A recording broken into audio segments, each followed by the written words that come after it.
à Monsieur Miroslav Jenka.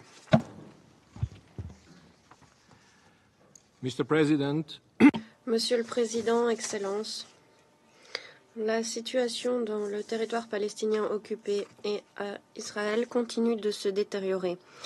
Des civils palestiniens et israéliens, y compris les otages se trouvant encore à Gaza, subissent des souffrances indicibles.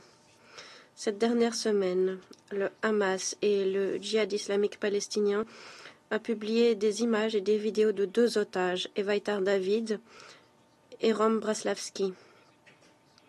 Ils étaient émaciés et décrivaient les conditions effarantes de leur captivité. Les images d'Evaitar le montraient forcé de creuser sa propre tombe. C'est effarant. Ces images et leur récit de leur traitement nous ont tous terrifiés. C'est un camouflet pour l'ensemble de l'humanité. J'aimerais saluer la présence d'Eli David, le frère d'Evaitar David, que nous allons écouter très bientôt. Monsieur David, sachez que nous, à l'ONU, nous sommes conscients de la souffrance immense et des difficultés subies par les familles et les proches de ceux qui sont toujours en captivité. Près de 2 ans se sont écoulés alors que les souffrances indicibles et la crainte augmentent de jour en jour. Je sais que cette semaine, la communauté juive a commémoré Tisha B'Av, une journée de deuil et de commémoration des tragédies historiques traversées par le peuple juif, où retentit les cris des douleurs à travers les générations. Je rends hommage à votre courage et votre détermination et je partage votre souhait le plus cher, que votre frère et que tous les otages à Gaza soient libérés immédiatement et sans condition.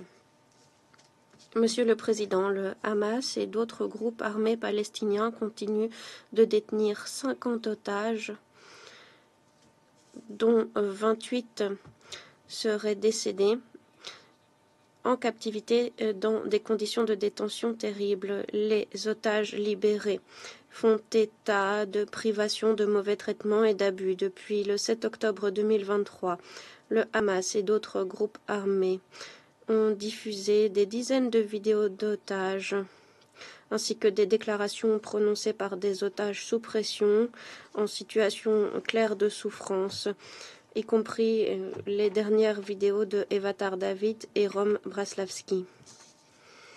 Le droit international est clair. La prise d'otages est interdite. C'est un crime de guerre. Les personnes privées de liberté doivent être traitées avec humanité et en toute dignité et doivent pouvoir compter sur des visites du Comité international de la Croix-Rouge. Ces personnes ne doivent pas faire l'objet de mauvais traitements, d'abus ou d'humiliations, étant donné qu'il s'agit là également de violations des règles pertinentes du droit international.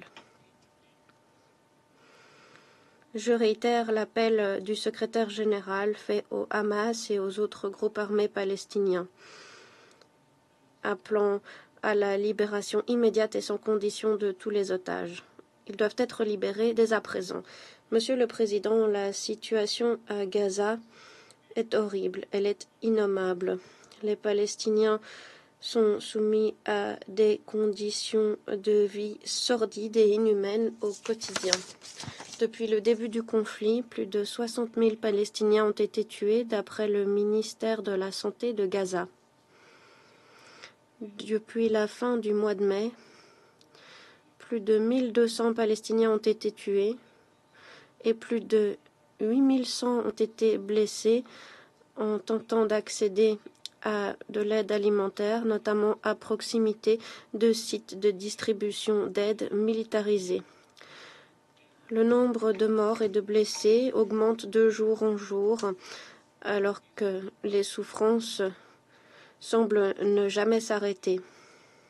Israël continue de limiter grandement l'assistance humanitaire entrant à Gaza et le volume d'aide autorisé à entrer à Gaza est clairement insuffisant. La faim fait rage partout à Gaza. On la voit au visage des enfants et au désespoir des parents mettant leur vie en péril pour avoir accès à l'aide la plus basique. Je me fais l'écho du secrétaire général. Je condamne les violences qui font rage à Gaza. Je condamne le meurtre de personnes tentant de parvenir en aide à leur famille. Je condamne leur prise pour cible. Le droit international est clair. Les civils doivent être protégés, respectés, ne doivent pas être pris pour cible ou privés délibérément de nourriture ou d'accès à une assistance vitale. Il s'agit d'un crime de guerre. Israël doit garantir l'arrivée rapide et sans entrave d'une assistance humanitaire en suffisance pour les civils dans le besoin afin d'éviter souffrance et décès supplémentaires. Monsieur le Président, les dernières informations faisant état de la potentielle décision du Premier ministre Netanyahou d'élargir les opérations militaires israéliennes à l'ensemble de la bande de Gaza, s'ils se confirment, sont vivement préoccupants. Cela aurait des conséquences catastrophiques pour des millions de Palestiniens et pourrait mettre en danger la vie des otages se trouvant encore à Gaza.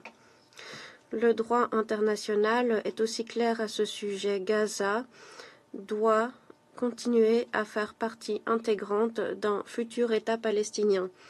Comme cela a été déclaré par la Cour internationale de justice dans son avis consultatif du 19 juillet 2024, l'État d'Israël a l'obligation de cesser immédiatement toutes les activités de colonie et doit évacuer tous les colons du territoire palestinien occupé et mettre fin à sa présence illicite dans le territoire palestinien occupé, à Gaza et en Cisjordanie, y compris Jérusalem-Est, le plus rapidement possible.